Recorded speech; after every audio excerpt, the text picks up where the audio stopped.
Hey, Jack and Jill. Thanks for taking the time to meet with me today. I'm excited to work with you guys in this process. I know it's your first time, so don't worry, you're in good hands. I've been doing this a long time, and we can talk a little bit today about the process and what to expect. So, uh, really, the first step, obviously, is finding a home to buy, right? So how does that work? You know, I can tell you from experience that a lot of buyers have an idea in their head of what they think they want.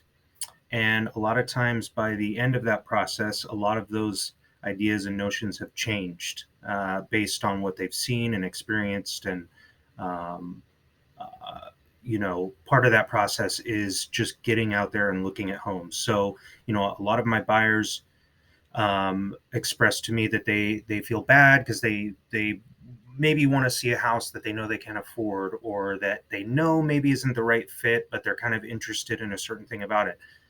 Don't be afraid to do that.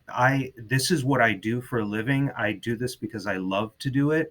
I tell people all the time that I have the greatest job in the world. I get paid to drive around and look at houses all day. So um, that's really the best way to learn, and ultimately this is an educational process for you.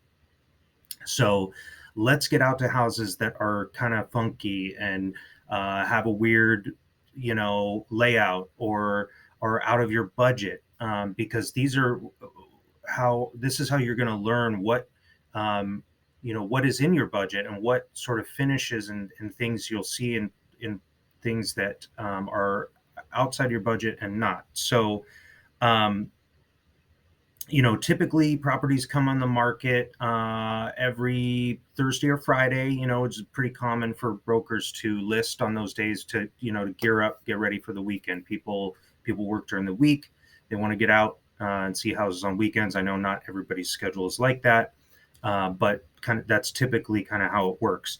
Um, as I mentioned when we met, we are in kind of a slower time of year. Winter is slow, cyclically, regardless of what the market's doing.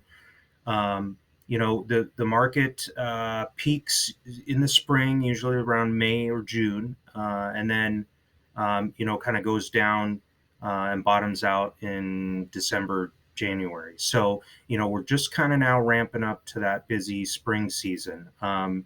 It's the days are longer, the weather is nicer, um, and people are just getting ready for summer and excited, and that's just a time when people want to get out and look at houses typically. And of course, sellers, on the flip side, sellers know that, so that's when they want to list. So um, one of the ways that I can save you some time, as much as I'd love to get out and tour with you all day Saturday and Sunday, I know that that's tough for your guys' schedule too, with your little ones and all that. So, if there's anything that pops up like during the week, or maybe there's a weekend you're out of town or whatever, you can't make it.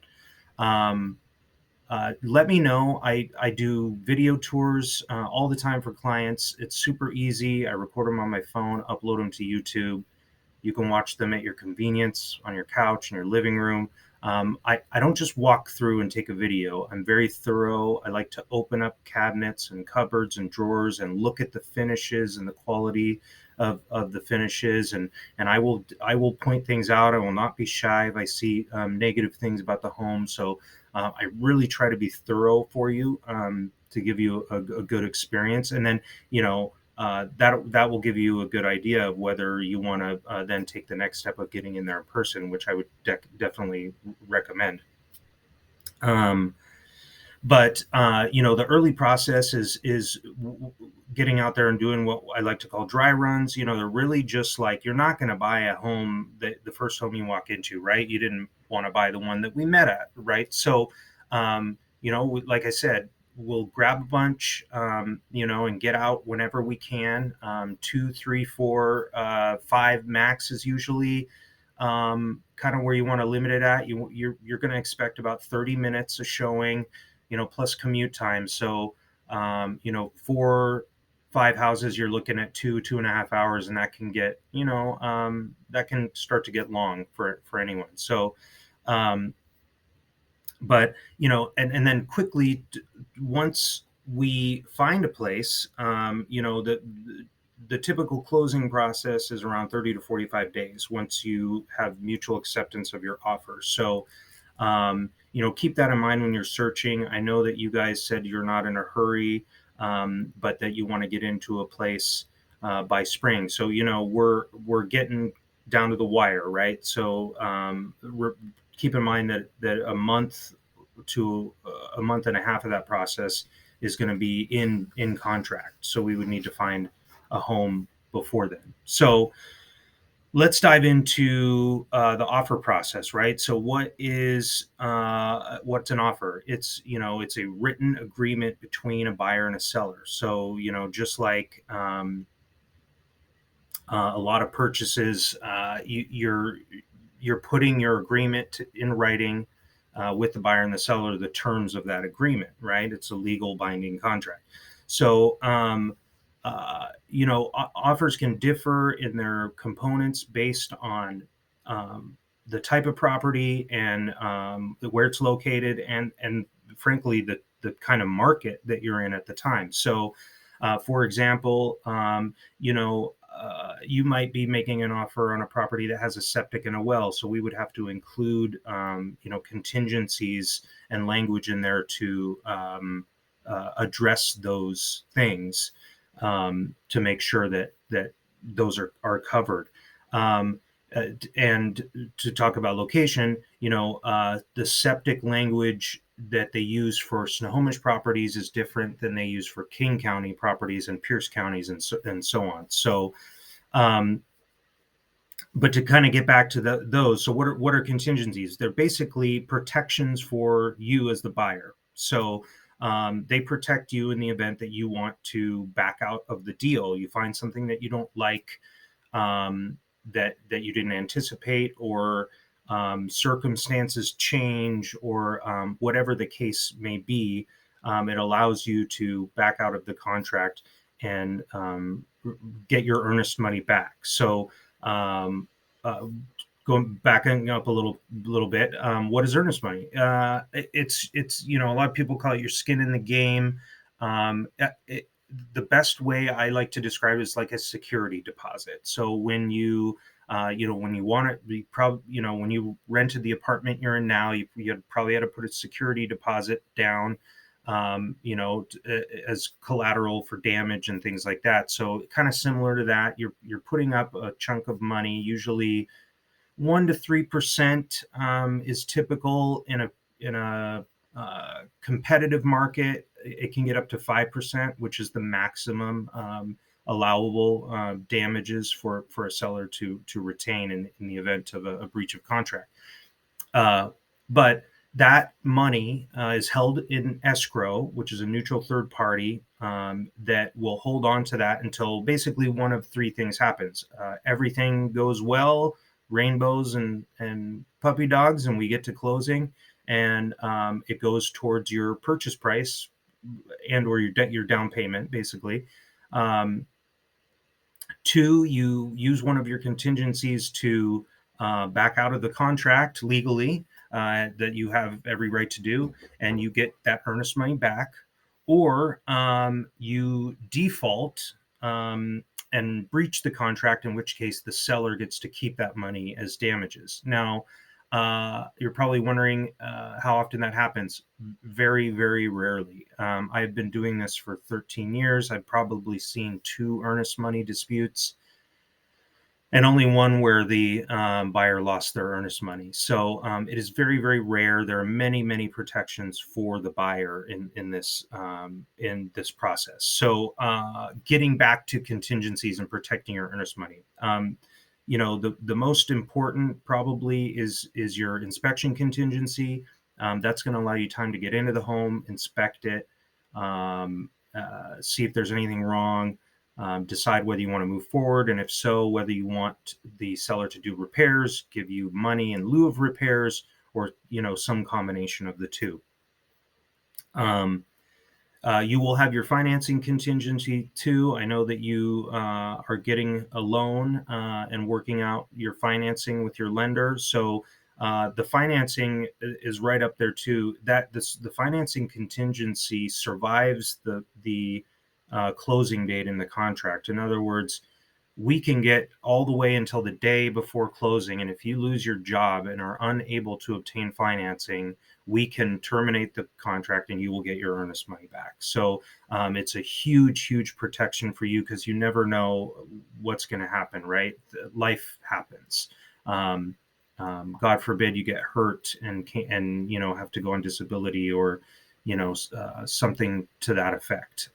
So the financing contingency is huge.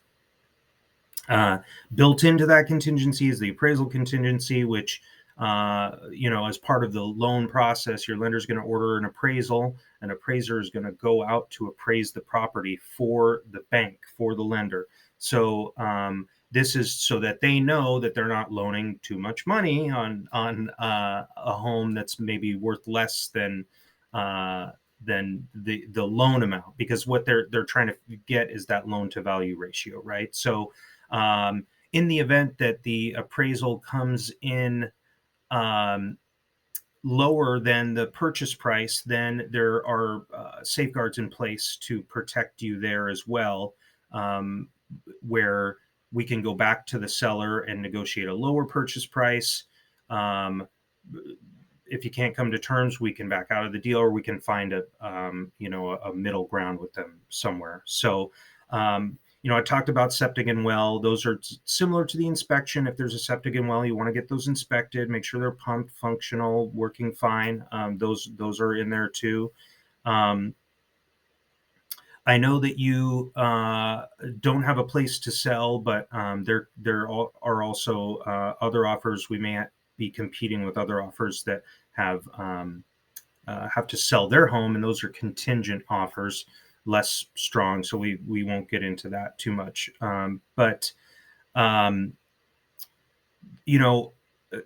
Getting back to the market. So right now it's really kind of an interesting market that we're in right now. So 9 months ago, a year ago, the market was insanely crazy, white hot. 15 offers on every property. Everything was going 20% over. Buyers were waiving every contingency that they had. They were releasing their earnest money to the sellers immediately after mutual as a non-refundable deposit, in which case you don't need contingencies, because let's face it, contingencies are there to protect your earnest money. So if you're going to do that, you don't really need contingencies. But luckily for us, the market is not like that right now, and it's slowed down significantly as we got into the fall and winter of 2022. So we actually kind of saw a flip to a buyer's market. We were able to get all our contingencies, inspections, properties under list price, getting sellers to give buyers seller credits towards their closing costs and to help buy their rate down. So really, really good market for buyers. However, we're starting to see that shift a little bit again. Not as crazy as it was, but we are definitely transitioning into what I think is going to be a busier spring. So just keep that in mind throughout this process, not to put any pressure on you, but we're starting to kind of ramp up into that busy season that I talked about. So next is, how much is it going to cost you? Well, really, and when do you have to have the money? So the only thing money that you have to have up front is that earnest money deposit. That's due within 2 to 3 days of closing. I usually like to give 3 days. So that'll be due immediately and held in escrow until one of those 3 things happens that we talked about. All the rest of the funds are due prior to close, usually a few days before close. You want to get that wire going if you're going to wire or bring the check in with you to the closing table. There's the inspection cost, usually around $400 to $500, depending on the size of the home. that's something that you'll have to pay out of pocket to the inspector. The appraisal is a cost as well that will have to be paid. You know, that also varies from anywhere from $700 to $1,000, believe it or not. But that's something your lender can cover with you. They handle that and the costs on that. If we were to get additional inspections during the process, those would cost money upfront as well. So, really, at the closing table, you're bringing your down payment and your closing costs, which is all kind of wrapped up into your funds to close. So, obviously, there are many, many people involved in this process, and everybody gets paid somehow, right? Including myself. And so I know that you mentioned that when we met. So I just want to go over that a little bit. The costs that you're going to cover as part of the closing are title and escrow fees. So, they get paid because we've got an escrow closer working on the file. They're going to have their assistant too. There's a title officer that pulls title in the property, and they get paid out of that. So then also I actually get paid by the sellers. So sellers pay all the commission in a real estate transaction. They pay their listing broker, who then shares that commission with the cooperating broker, which is me. In some instances, they've changed some structuring a little bit recently so that some sellers may opt to not offer a commission to a buyer's agent, which they can do. In the event that happens, then the buyer, you would have to pay my commission somehow. Now, there are many ways we can do this. It depends on your situation. It's very rare, but if we find ourselves in that situation, we can discuss how to move forward with that. Obviously, it's not about how much I get paid. It's about you getting into the home that you want to buy. And that's my most important goal for you, is I'm here to help you do that. So we will figure that out if that's the case. But generally speaking, 99% of the time, seller pays the commission. So now let's say we find the place, we get in contract, everything's good. We get through the inspection process, appraisal gets ordered, appraisal comes in good.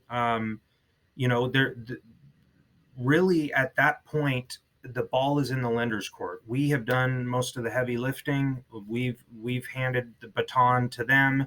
They have to now push it through underwriting and get you, final approval.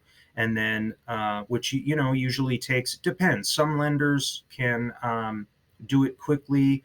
I know you talked to my lender, Mike, he can sometimes push loans through in a couple weeks, but usually it's a 3-week process till you get final approval. They will send you a closing disclosure, which is required. It's a federal requirement, has to go out so many days prior to closing.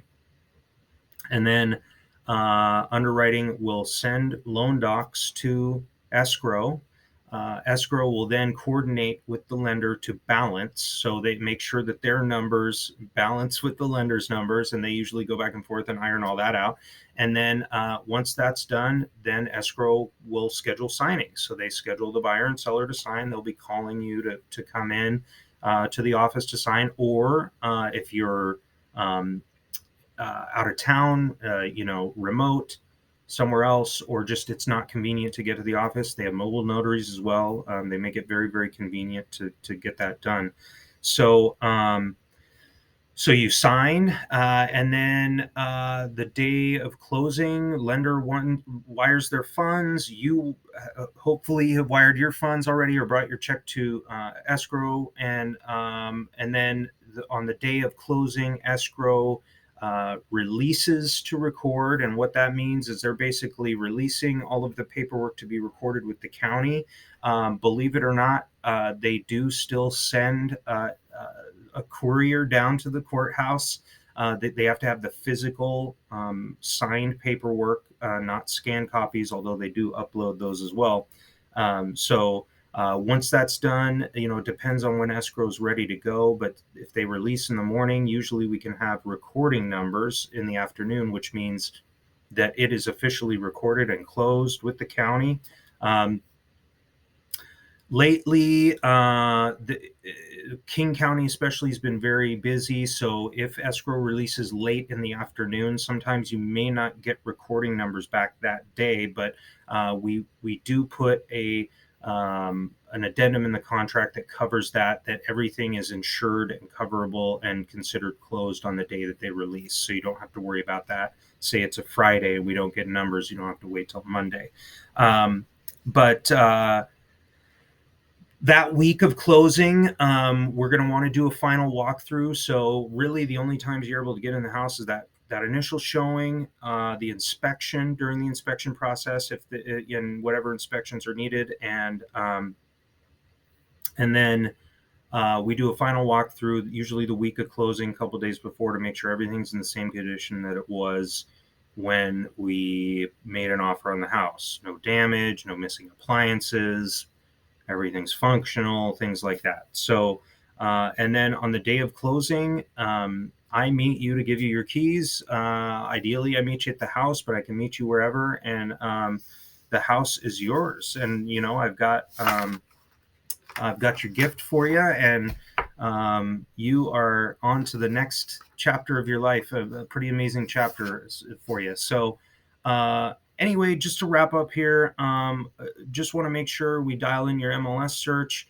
Want to make sure, I just sent it over to you. I included, I usually throw a little bit of a wide net, but let me know what you think. We can dial that in until we refine an area for you. And then, we'll just keep an eye on it and plug through this process. I'm with you for the long haul. If it takes you a month or a year, I'm here to help you get this done. So thanks for meeting with me, and look forward to working with you guys.